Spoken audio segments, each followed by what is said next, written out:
महावीर का वक्तव्य है, महावीर की वाणी है, महावीर का जीवन है, महावीर का दर्शन है, महावीर का उपदेश है, महावीर का संदेश है, महावीर की देशना है कि क्षमा करने वाला, क्षमा करने वाला, क्षमा करने वाला बड़ा होता है, लेकिन क्षमा मांगने वाला उससे भी बड़ा होता है। मुझे ही नहीं लगता है, कभी कभी आपको भी लगता है, आपको भी लगना चाहिए कि आज के नेताओं ने, आज के अभिनेताओं ने, आज के युवाओं ने, आज की नई पीढ़ी ने गांधी के विचारों को भुला दिया है, उन्हें अप्रासंगिक बना दिया है।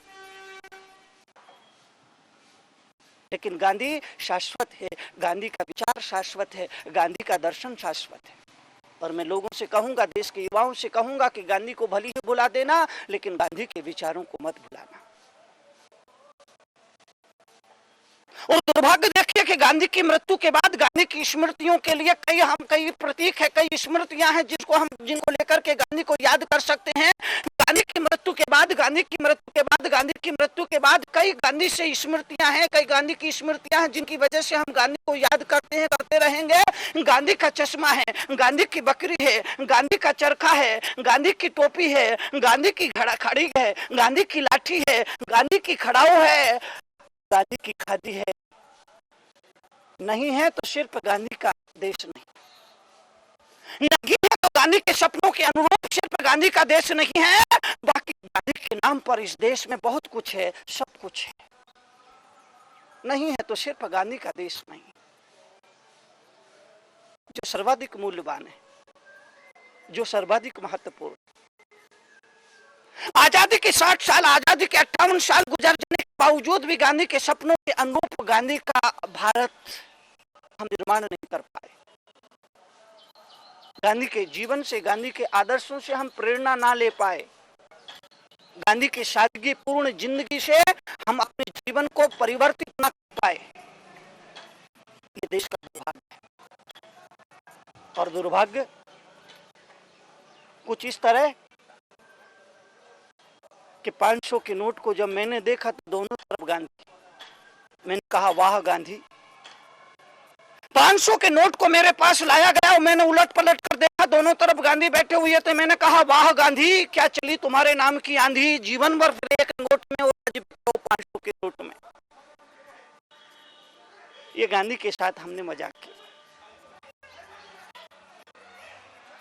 गांधी थे, ईसाई बच्चों की संगति में आकर के एक दिन उन्होंने अभक्ष्य भक्षण कर लिया, बकरे का मांस खा लिया।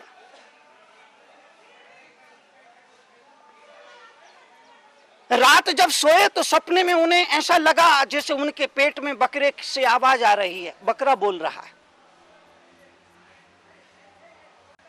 गांधी थे, गांधी थे, गांधी थे, गांधी थे। एक दिन ईसाई बच्चों के संपर्क में आकर के, संगति में आकर के उन्होंने अभक्ष्य भक्षण कर लिया, बकरे का मांस खा लिया। जब वो रात में सोए तो सपने में उन्हें लगा जैसे उनके पेट से बकरे की आवाज आ रही है। उन्हें लगा उच्च कुली होकर के, वैष्णव धर्मावलंबी होकर के मैंने क्या अनर्थ कर दिया। ताप हुआ, प्रायश्चित की मुद्रा में आए, पश्चाताप की मुद्रा में आए और उनके मन में विचार उठा के उच्च कुली होकर के, वैष्णव धर्मावलंबी होकर के मैंने क्या अनर्थ कर डाला। अगली सुबह उठे, पिता के कमरे में गए, सब कुछ सच सच कह डाला। गांधी की बात को सुनकर के पिता की आंखों में आंसू आ गए तो गांधी ने कहा मैंने आपको दुख पहुंचाया है, मेरी वजह से आपको तकलीफ हुई है, क्या मैंने गलत कहा आपसे, क्या आपको बताना नहीं चाहिए था। गांधी के पिता ने कहा कि नहीं मेरे बेटे, ये खुशी के आंसू है, ये दुख के आंसू नहीं बल्कि ये खुशी के आंसू है। मैं बहुत खुश हूं कि तूने झूठ नहीं बोला, तूने सत्य बोला और अपने अपराध को कबूल कर लिया, अपनी गलती को स्वीकार कर लिया है। जो गलती को स्वीकार कर लेता है, गलती को स्वीकार करके उसका पश्चाताप पूरा प्रायश्चित कर लेता है, वो इंसान आगे चल करके महान बनता है, जरूर महान बनेगा।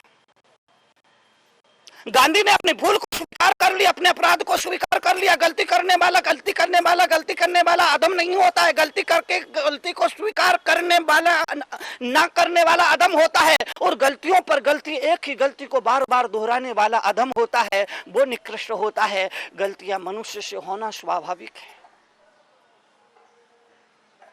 इसलिए गलतियों से परेशान होने की जरूरत नहीं है, भूल होने पर परेशान होने की जरूरत नहीं है। और मैंने अभी कहा, गलती करो, गलतियां करो, 1 बार करो, 100 बार करो, 1000 बार करो, बस ध्यान रखो एक गलती को दोबारा मत करो।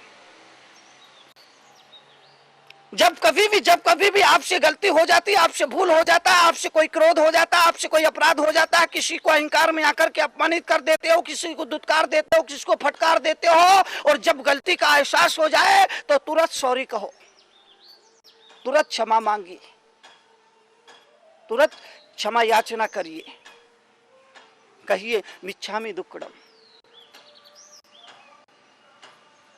क्षमा करने वाला बड़ा होता है, लेकिन क्षमा मांगने वाला उससे भी बड़ा होता है। महावीर का वक्तव्य है, महावीर की वाणी है, महावीर का जीवन है, महावीर का दर्शन है, महावीर का उपदेश है, महावीर का संदेश है, महावीर की देशना है कि क्षमा करने वाला, क्षमा करने वाला, क्षमा करने वाला बड़ा होता है, लेकिन क्षमा मांगने वाला उससे भी बड़ा होता है। मिच्छामि दुक्कडम। अपने किए कृत्यों की मिथ्या के लिए क्षमा याचना करिए, माफी मांगिए, सॉरी कहिए। आज हमने सॉरी कहना भूल गए, माफी मांगना भूल गए, क्षमा याचना करना भूल गए, इसलिए जीवन में तनाव और टेंशन आ गया। क्रोध आएगा, आदमी को क्रोध का आना स्वाभाविक है, क्रोध का आना स्वाभाविक है। जिस तरह से भूख का लगना स्वाभाविक है, नींद का आना स्वाभाविक है, ऐसा ही क्रोध का आना भी स्वाभाविक है। भूख का लगना स्वाभाविक है, प्यास का लगना स्वाभाविक है, रात में नींद का आना स्वाभाविक है। मुनि तरुण सागर जैसे लोगों को लगता है ठीक इसी तरह से क्रोध भी स्वाभाविक है। इसीलिए क्रोध करो, क्रोध करना बुरा नहीं है, लेकिन मुनि तरुण सागर एक हिदायत देंगे कि क्रोध अंतिम हथियार है। क्रोध अंतिम हथियार है। ये यूं समझिए कि ये ब्रह्मास्त्र है, और ब्रह्मास्त्र का उपयोग तभी किया जाता है तब और सारे हथियार व्यर्थ और विफल हो गए। ब्रह्मास्त्र का उपयोग, ब्रह्मास्त्र का इस्तेमाल हमेशा हमेशा सबसे आखिर में किया जाता है, तभी किया जाता है जब सारे हथियार विफल हो गए हों, जब सारे प्रयास बेकार हो गए हों, जब सारे प्रयास निष्फल चले गए हों, सबसे आखिरी में ब्रह्मास्त्र का उपयोग किया जाता है। मैं आपसे यह निवेदन करना चाहता हूं कि क्रोध भी ब्रह्मास्त्र है, क्रोध अंतिम हथियार है। इस क्रोध के हथियार का इस्तेमाल आप तभी करें जब इसके अलावा और कोई विकल्प आपके सामने ना बचा हो। लेकिन हम इतने बेवकूफ लोग हैं, नहीं, मैं आपकी नहीं, आपके पड़ोसी की बात कर रहा हूं। हम इतने बेवकूफ लोग हैं, हम इतने बेवकूफ लोग हैं, कभी भी युद्ध की संरचना होती है, कभी भी कुछ ऐसा प्रयोग करने की जरूरत होता है तो क्रोध रूपी हथियार का सबसे पहले इस्तेमाल करते हैं, जबकि इसका इस्तेमाल सबसे आखिर में किया जाना चाहिए।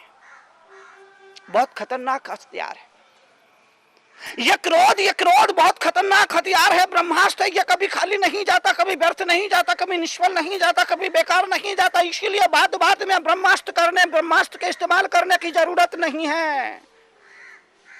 इसे बचा करके रखिए, इसे संभाल करके रखिए,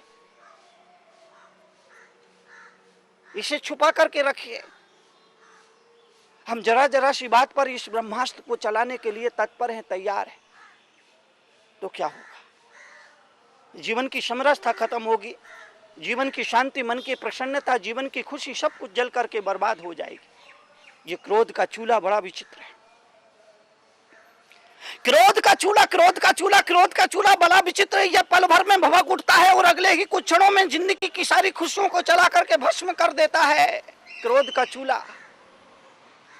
चूल्हा बड़ा विचित्र है, पल भर में भभक उठता है और अगले ही कुछ क्षणों में जीवन की सारी खुशियों को जला करके भस्म कर देता है और बुझ जाता है।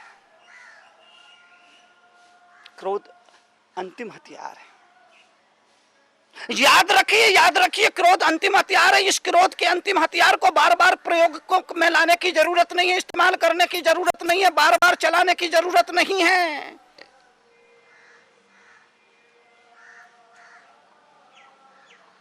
भूलों को दोहराना नहीं है, भूलों को स्वीकार करना है, भूलों से सबक लेना है, भूलों से प्रेरणा लेना है।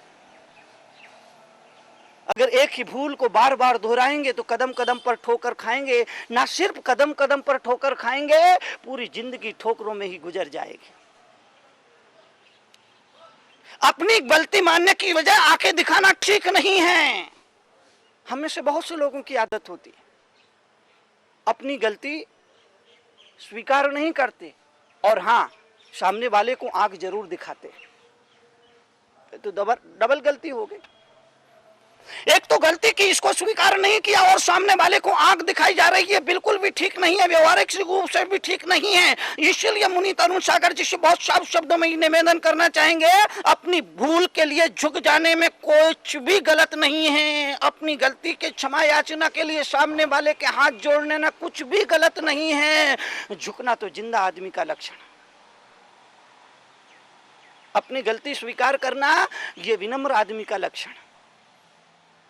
गांधी से भूल हुई, उन्होंने गलत संगति में आकर के अभक्ष्य भक्षण कर लिया, बकरे का मांस खा लिया, उनको होश आया, उनका विवेक जागा कि मैं उच्च कुली होकर के वैष्णव धर्मावलंबी होकर के मैंने क्या अनर्थ कर डाला। मैंने एक अपने पेट को भरने के लिए एक दूसरे के पेट को काट डाला। ये मैंने ठीक नहीं किया, प्रायश्चित किया, पश्चाताप किया और अपने पिता के सामने अपने अपराध कबूल कर लिया। पिता ने उन्हें माफ कर दिया।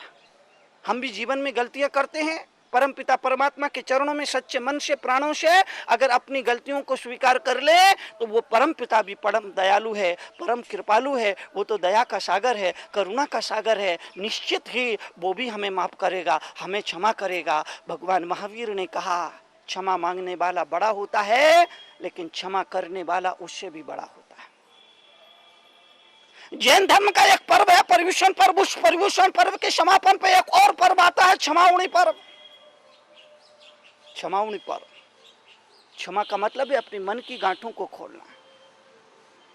हमारे मन में क्रोध और कलह की गांठें, हमारे मन में घृणा और नफरत की गांठें, हमारे मन में बैर और विरोध की गांठें, चाहे अनचाहे, जान करके अनजान करके, प्रमाद करके, क्रोध में आके, मान में आके, माया में आके, लोभ में आके, लोभ के वशीभूत होकर के, जान अनजान में, चाहे अनचाहे मनुष्य से गलतियां होती रहती है।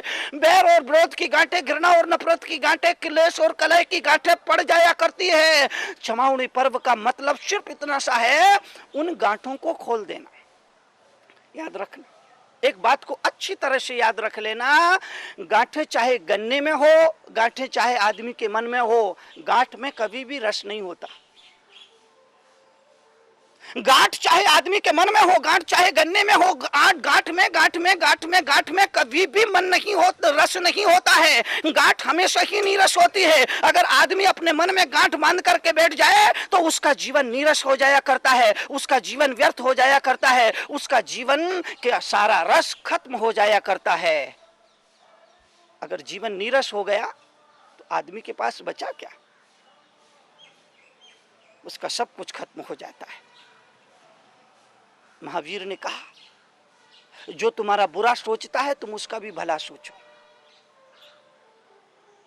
दुनिया के लोगों को महावीर ने कहा, दुनिया के लोगों को महावीर ने बताया, जनता जनार्दन के लिए महावीर की वाणी है कि जो तुम्हारा बुरा सोचता है, बुरा करता है, उसके प्रति भी कल्याण भाव रखो और उसे भी क्षमा करो। जरा गौर से सुनिएगा, तीर्थंकर महावीर की वाणी है, जो तुम्हारा बुरा सोचता है, बुरा करता है, उसके प्रति भी कल्याण भाव रखो और उसे भी क्षमा कर दो। कारण कि संभव है वो किसी जन्म का तुम्हारा ही भाई बंधु हो। कारण कि संभव हो वो तुम्हारा ही किसी जन्म का भाई बंधु हो। अपने ही दांत से यदि जीभ कट जाती है तो क्या तुम अपने दांत को तोड़ देते हो? अपने ही जीभ से, गौर करिएगा, अपनी ही जीभ से अगर कभी तुम्हारी जीभ कट जाती है तो क्या तुम अपना वो दांत तोड़ देते हो? नहीं ना। तो फिर किसी तुम्हारे भाई ने, किसी तुम्हारे दोस्त ने, किसी तुम्हारे परिजन ने, किसी तुम्हारे पुरजन ने, किसी तुम्हारे अपने ने, किसी तुम्हारे खास से अगर कोई गलती हो गई, कोई भूल हो गई, कोई चूक हो गई, कोई अपराध हो गया तो तुम उसे क्यों तोड़ते हो? तुम उसे खत्म करने के लिए क्यों विचार करते हो? उसका बुरा क्यों सोचते हो? उसको माफ क्यों नहीं करते? उससे क्षमा याचना क्यों नहीं करते? उसको क्षमा क्यों नहीं करते? वो भी तो तुम्हारा अपना है, उसको भी क्षमा करना हो।